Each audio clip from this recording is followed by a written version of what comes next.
નમસ્કાર મિત્રો, હું રાજેશ ભાસ્કર આપ સૌનું યુટ્યુબમાં આપણી આ ચેનલ પર સ્વાગત કરું છું. મિત્રો, આજે આપણે અગાઉની પરીક્ષામાં પૂછાઈ ગયેલ કેટલાક મોસ્ટ ઇમ્પોર્ટન્ટ પ્રશ્નો અને તેના જવાબો વિશે ડિટેલમાં ચર્ચા કરીશું, જે આપને આવનારી પરીક્ષા માટે ખૂબ જ ઉપયોગી સાબિત થઈ શકશે. તો મિત્રો, આપ આ ચર્ચા સાથે જોડાઈ રહેજો. મોસ્ટ આઈએમપી જીકેનો આ 7મો ભાગ છે.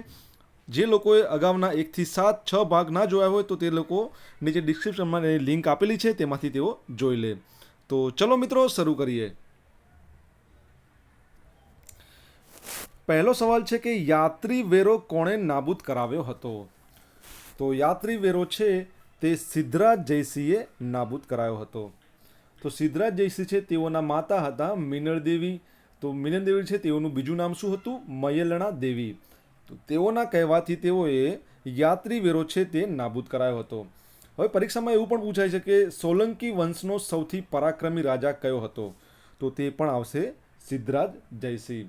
અને જો એવું પણ પૂછાય કે ગુજરાતનો સુવર્ણયુગ કયો કહેવાય છે? તો તે કહેવાય છે સોલંકી. સિદ્ધરાજ જયસિંહ છે તે સોલંકી વંશના સૌથી પરાક્રમી રાજા હતા. જો એવું પૂછાય કે ભારતનો સૌથી સારો એટલે કે સુવર્ણ યુગ કયો હતો? તો તે આવશે ગુપ્ત યુગ. હવે આના પરથી તમને એક સવાલ પૂછું છું કે આજે સિદ્ધરાજ જયસિંહ છે ને તેઓને ઘણા બધા નામ ઉપનામો મળ્યા હતા. તો જે મિત્રોને જેટલા પણ નામ આવડતા હોય ને તે મને તમે કમેન્ટ બોક્સમાં લખીને જણાવજો, તો બીજા મિત્રોને પણ ખબર પડે કે સિદ્ધરાજ જયસિંહના આટલા નામ હતા. ત્યારબાદનો બીજો સવાલ છે કે કયા વેદમાં રોગના ઉપચારનો ઉલ્લેખ છે? તો જે અથર્વ વેદ છે તેમાં રોગના ઉપચારનો ઉલ્લેખ છે. હવે સૌથી જૂનો વેદ કયો છે? પરીક્ષામાં એવું પણ પૂછાયેલું છે. તો સૌથી જૂનો વેદ છે તે છે ઋગ્વેદ. ત્યારબાદનો સવાલ છે કે મિસ્કિન ઉપનામ કયા સાહિત્યકારનું છે? તો મિસ્કિન ઉપનામ છે તે રાજેશ વ્યાસનું છે. તો તેમની એક ખૂબ જ સારી પંક્તિ છે જે મેં અહીંયા લખીને બતાવી છે કે તારું કશું જ ના હોય તો છોડીને આવતું, તારું બધું જ હોય તો છોડીને બતાવતું. રાજેશ વ્યાસ મિસ્કિનની આ પંક્તિ છે. ત્યારબાદનો સવાલ છે કે ઉપરાષ્ટ્રપતિના હોદ્દાની મુદત કેટલા વર્ષની હોય છે? તો ઉપરાષ્ટ્રપતિ છે તેમના હોદ્દાની જે મુદત છે તે હોય છે 5 વર્ષની. હાલના આપણા ઉપરાષ્ટ્રપતિ કોણ છે? વેંકૈયા નાયડુ. રાષ્ટ્રપતિ કોણ છે? રામનાથ કોવિંદજી. ત્યારબાદનો સવાલ છે કે સૂર્યના બાહ્ય તેજસ્વી ગોળારૂપ ભાગને શું કહેવાય છે? તો સૂર્યની જે બહારની સાઈડ જે તેજસ્વી ગોળારૂપ ભાગ હોય છે ને તેને કોરોના કહેવાય છે. આ પરીક્ષામાં 2-3 વાર પૂછાઈ ગયેલું છે. ત્યારબાદનો નેક્સ્ટ સવાલ છે કે 1920માં ગુજરાત વિદ્યાપીઠ સૌ પ્રથમ કોના બંગલામાં શરૂ કરવામાં આવી હતી? તો તે શરૂ કરવામાં આવી હતી ડાયાભાઈ મહેતાના. ત્યારબાદનો સવાલ છે કે નીચેના પૈકી કયું સિંધી ખીણની સંસ્કૃતિનું સ્થળ ઈસુના જન્મ પહેલાંના 7000 વર્ષથી પ્રવૃત્તિ દર્શાવે છે? તો તે સ્થળ છે મેહરગઢ. ક્યાં આવેલું છે? બલુચિસ્તાન, પાકિસ્તાનમાં. હવે પરીક્ષામાં એવું પૂછાય કે સિંધુ ખીણની સંસ્કૃતિનું સૌથી મોટું સ્થળ કયું છે? તો તે આવશે મોહેજોદરો. આ જે ધોળાવીરા છે તે ક્યાં આવેલું છે? કચ્છમાં આવેલું છે. તે પણ તમારે યાદ રાખવું. ત્યારબાદનો સવાલ છે કે નીચેનામાંથી કયું પુસ્તક શ્રી ચીનુ મોદીનું છે? તો નકશાના નગર છે તે છે ચીનુ મોદીજીનું પુસ્તક. નેક્સ્ટ સવાલ છે કે બંધારણીય ઇલાજોનો અધિકાર બંધારણના કયા અનુચ્છેદમાં દર્શાવેલ છે? તો બંધારણીય ઇલાજોનો અધિકાર છે તે બંધારણના 32મા અનુચ્છેદમાં દર્શાવેલ છે. કયા અનુચ્છેદમાં? 32માં. અને આ જે અનુચ્છેદ છે તે આપણા ડૉક્ટર બાબા સાહેબ આંબેડકર છે તેમનો સૌથી સારામાં સારો તેઓ આ અનુચ્છેદ માનતા હતા. ત્યારબાદનો સવાલ છે કે લાકડાના દહન બાદ કયો નુકસાનકારક પદાર્થ છૂટો પડ્યો છે? તો લાકડાનું દહન થાય ને ત્યારબાદ કાર્બન ડાયોક્સાઇડ છે તે તેમાંથી છૂટો પડ્યો છે. અને કાર્બન ડાયોક્સાઇડનું અણુસૂત્ર પરીક્ષામાં પૂછાઈ શકે છે, તે છે CO2. તો તે તમારે યાદ રાખવું. ત્યારબાદનો સવાલ છે કે ગુજરાત રાજ્ય તેની સ્થાપના અગાઉ કયા રાજ્ય સાથે જોડાયેલ હતું? બધાને ખબર હોવી જ જોઈએ, મહારાષ્ટ્ર જોડે. અને એ વખતે શું કહેવાતું હતું? બૃહદ મુંબઈ અથવા તો બોમ્બે. અને 1 મે 1960ના રોજ તેના 2 ભાગ પડ્યા, એક મહારાષ્ટ્ર અને એક ગુજરાત. ત્યારબાદનો સવાલ છે કે ગુજરાતનો કયો પ્રદેશ ઈસબગુલના વાવેતર માટેનો અગત્યનો છે? તો ઉત્તર ગુજરાત છે તે ઈસબગુલના વાવેતર માટે ખૂબ જ અગત્યનો છે. ત્યારબાદનો સવાલ છે કે રંગતરંગ ભાગ 1 થી 6 છે તેના લેખક કોણ છે? તો જ્યોતિન્દ્ર દવે છે, તેઓ રંગતરંગ ભાગ 1 થી 6 ના લેખક છે, હાસ્ય લેખક છે, યાદ રાખજો. નેક્સ્ટ સવાલ છે કે વાણી સ્વાતંત્ર્યના અધિકારની જોગવાઈ કઈ ધારામાં કરવામાં આવી છે? તો ધારા નંબર 19માં. ઓપ્શન બી સાચો જવાબ છે. ત્યારબાદનો એક મોસ્ટ ઇમ્પોર્ટન્ટ સવાલ છે કે ભારતનો પ્રથમ ઉપગ્રહ કયો હતો? તો ભારતનો પ્રથમ ઉપગ્રહ હતો તે હતો આર્યભટ્ટ, અને તે 19 એપ્રિલ 1975માં ઉપગ્રહને છોડવામાં આવ્યો હતો, તરતો મૂકવામાં આવ્યો હતો. કઈ જગ્યાએથી? રશિયામાંથી. હવે આર્યભટ્ટ છે ને તે આપણા ભારતના એક ગણિતજ્ઞ હતા, તે યાદ રાખજો, અને તેમના નામ પરથી આ નામ આપવામાં આવ્યું હતું. ગુપ્ત વંશના કયા સમ્રાટે સૌરાષ્ટ્ર જીત્યું હતું? તો ચંદ્રગુપ્ત 2 છે તેઓએ સૌરાષ્ટ્ર જીત્યું હતું. ઓપ્શન સી સાચો જવાબ છે. ત્યારબાદનો સવાલ છે કે ગુજરાતમાં અલંગ યાર્ડ ક્યારથી શરૂ થયેલ છે? તો ગુજરાતમાં અલંગ યાર્ડ છે તે 1982માં શરૂ થયેલ છે. આ અલંગ યાર્ડ ક્યાં આવેલું છે? ભાવનગરમાં આવેલું છે, GJ4માં, અને તે બહુ સૌથી મોટું, એશિયાનું સૌથી મોટું શિપ બ્રેકિંગ યાર્ડ કહેવાય છે. ત્યારબાદનો સવાલ છે કે કલાપીનો કેકારવ કોની રચના છે? તો સુરસિંહજી તક્ષસિંહજી ગોહેલ, એમનું આખું નામ યાદ રાખવું, પરીક્ષામાં પૂછાઈ શકે છે. સુરસિંહજી તક્ષસિંહજી ગોહેલ છે, તેઓનો આ કલાપીનો કેકારવ છે તેઓની રચના છે. તેમનું ઉપનામ પણ કલાપી છે, તે યાદ રાખવું, પરીક્ષામાં ઘણીવાર પૂછાઈ ગયું છે. ત્યારબાદનો સવાલ છે કે વટ હુકમ કરવાની સત્તા કોની છે? આ નીચે દર્શાવ્યા તેમાંથી તો કોની હોય છે? રાજ્યપાલની. ઓપ્શન સી સાચો જવાબ છે. હવે તમારે મને જણાવવાનું છે કે આપણા ગુજરાતના નવા રાજ્યપાલ બન્યા છે તેઓનું નામ શું છે? અ બ્રીફ હિસ્ટ્રી ઓફ ટાઈમ છે એક પુસ્તક, તેના લેખક કોણ છે? તો સ્ટીફન હોકિંગ્સ છે, તેઓ અ બ્રીફ હિસ્ટ્રી ઓફ ટાઈમના લેખક છે. ગુજરાતના સૌ પ્રથમ મહિલા રાજ્યપાલ કોણ હતા? તો ગુજરાતના સૌ પ્રથમ મહિલા રાજ્યપાલ હતા, તેમનું નામ હતું શારદાબેન મુખર્જી. અને ગુજરાતના સૌ પ્રથમ મહિલા મુખ્યમંત્રી કહે તો તેનું નામ શું છે? આનંદીબેન પટેલ. અત્યારે આનંદીબેન પટેલ છે તે ક્યાંના રાજ્યપાલ બન્યા છે? ઉત્તર પ્રદેશના નવા રાજ્યપાલ બન્યા છે. પહેલાં ક્યાંના હતા? મધ્યપ્રદેશના હતા. ત્યારબાદનો સવાલ છે કે કુમાર મેગેઝિન સાથે નીચેનામાંથી કયા ચિત્રકાર સંકળાયેલ હતા? તો કુમાર મેગેઝિન છે તેની સાથે નીચેના પૈકી રવિશંકર રાવળ છે તેઓ સંકળાયેલ હતા. નીચે પૈકી મૂળ માત્રામેળ છંદમાં લખાતો ફારસી કાવ્ય પ્રકાર કયો છે? ગઝલ. ગઝલ છે ને તે માત્રામેળ છંદમાં લખાય અને ફારસી કાવ્ય પ્રકાર ગણાય છે. ત્યારબાદનો સવાલ છે કે ભાષા પંચની નિમણૂક કરવાની સત્તા કોની છે? તો ભાષા પંચની નિમણૂક કરવાની સત્તા રાષ્ટ્રપતિની છે.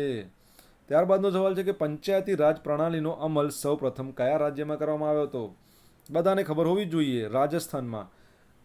અને પંચાયતી રાજ દિવસ 2010થી શરૂ થયું હતું, અને પંચાયતી રાજ દિવસ કયો ઉજવાય છે?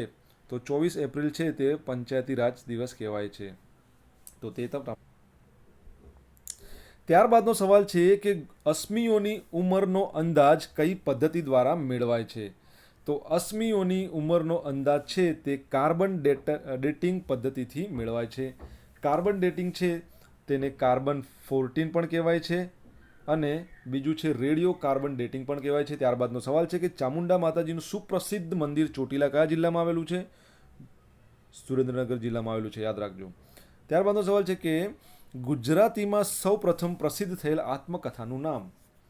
મારી હકીકત. કોની હતી આત્મકથા? કરવી આપણા નર્મદજીની હતી. આ જે સત્યના પ્રયોગો છે તે કોની આત્મકથા છે? ગાંધીજીની. યાદ રાખજો, ખૂબ જ પ્રચલિત છે. ત્યારબાદનો સવાલ છે કે નીચેનામાંથી ખાલી જગ્યાને સંસદનું નીચલું ગૃહ માનવામાં આવે છે? તો લોકસભા છે તેને સંસદનું નીચલું ગૃહ કહેવાય છે, અને રાજ્યસભાને સંસદનું ઉપલું ગૃહ કહેવાય છે. લોકસભાની વાત થઈ તો તમને કહી દઉં કે આપણે ગઈકાલના કરંટ અફેરમાં ચર્ચા કરી હતી, આઈ થિંક, હા, કે 2020થી લોકસભા છે તે પેપરલેસ થવાનું છે, યાદ રાખજો. ત્યારબાદનો સવાલ છે કે સિંહ જ્યારે એકથી વધારે સંખ્યાના સમૂહમાં હોય તો તે સમૂહને શું કહેવાય છે? પ્રાઇડ કહેવાય. શું કહેવાય? પ્રાઇડ કહેવાય છે. નેક્સ્ટ સવાલ છે કે મધ્યકાલીન ભારતમાં મુહમ્મદાબાદ તરીકે પ્રસિદ્ધ સ્થળ કયું હતું? તો મધ્યકાલીન ભારતમાં મુહમ્મદાબાદ તરીકે પ્રસિદ્ધ સ્થળ હતું તેનું નામ હતું ચાંપાનેર. અને પાટણ હતું તે કયા નામે ઓળખાતું હતું? તો પાટણ હતું તે હતું અણહિલપુર પાટણ ઓળખાતું હતું. અને હિંમતનગર છે તે અહમદનગર તરીકે ઓળખાતું હતું. ત્યારબાદનો સવાલ છે કે મોઢેરાનું સૂર્ય મંદિર ગુજરાતના કયા જિલ્લામાં આવેલું છે? મહેસાણામાં. કવિ અખાનો મૂળ વ્યવસાય કયો હતો? તો કવિ અખાનો મૂળ વ્યવસાય હતો સોનીનો. નેક્સ્ટ સવાલ છે કે ભારત ગણતંત્ર ક્યારે બન્યું? તો ભારત 26 જુલાઈ 1950ના રોજ ગણતંત્ર બન્યું છે. અહીંયા ખાલી સાલ જ આપી છે, તમારે તારીખ અને સાલ અને મહિનો બધું યાદ રાખવાનું. ત્યારબાદનો સવાલ છે કે સામાન્ય રીતે જન્મ સમયે તંદુરસ્ત શિશુનું ઓછામાં ઓછું વજન કેટલું હોવું જોઈએ? ખૂબ સારો સવાલ છે જનરલ નોલેજનો. તો 2.5 કિલો હોવું જોઈએ. ઓપ્શન બી તે સાચો જવાબ છે. નેક્સ્ટ સવાલ છે કે ગુજરાતનો શિલાલેખ ખાલી જગ્યાના સમયનો છે. તો ગુજરાતનો શિલાલેખ છે તે મૌર્ય યુગ હતો, એટલે મૌર્ય ત્યાંનો સમયનો છે. નેક્સ્ટ સવાલ છે કે હાલોલ તાલુકો ગુજરાતના કયા જિલ્લામાં આવેલો છે? તો હાલોલ તાલુકો છે તે પંચમહાલ જિલ્લામાં આવેલો છે. પંચમહાલ જિલ્લાનું મેન સ્થળ, મુખ્ય સ્થળ કહેવાય તે કયું છે?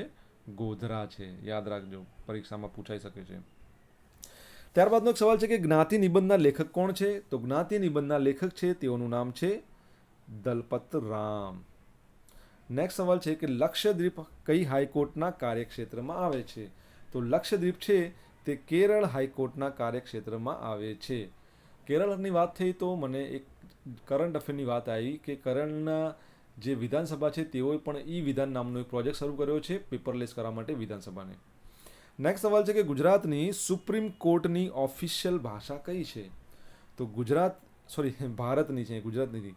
ભારત કે ગુજરાત ગમે તે કોણ, ભારતના જે સુપ્રીમ કોર્ટ છે તેની ઓફિશિયલ ભાષા કઈ છે? અંગ્રેજી. આપણે અહીંયા ભારત જ કહી શકશું કેમ કે સુપ્રીમ કોર્ટ તો ભારતમાં જ આવે ને, ગુજરાતમાં તો હાઈકોર્ટ આવે.